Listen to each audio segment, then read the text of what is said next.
I was recently reminded of how important it is for a parent to acknowledge when they've made a mistake, when they've done something that's wrong or they've hurt their kids. I was driving down the road a couple weeks back, and my son asked me a question, and I thought he was trying to get out of doing something. And so I responded in a pretty direct way, in a corrective way, that corrected him for trying to get out of doing what he was supposed to do. But I realized by the time I got home, as I processed that conversation in my mind, I realized I had jumped to conclusion. I had assumed he was trying to get out of something when in fact I don't think he was. And so as we pulled into our driveway, I just turned around and looked at him in the back seat, and I said, "You know what, son?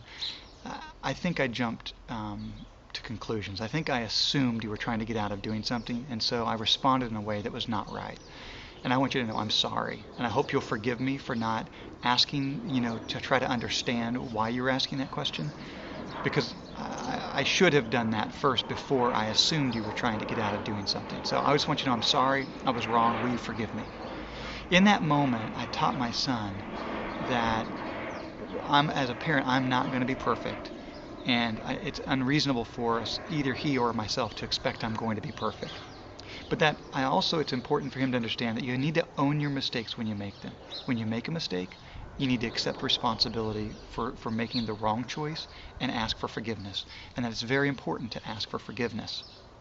So I want to encourage you, if you can think of a time in which you need to go to your children and ask for forgiveness, it's a healthy thing. It's a good thing. Don't avoid it.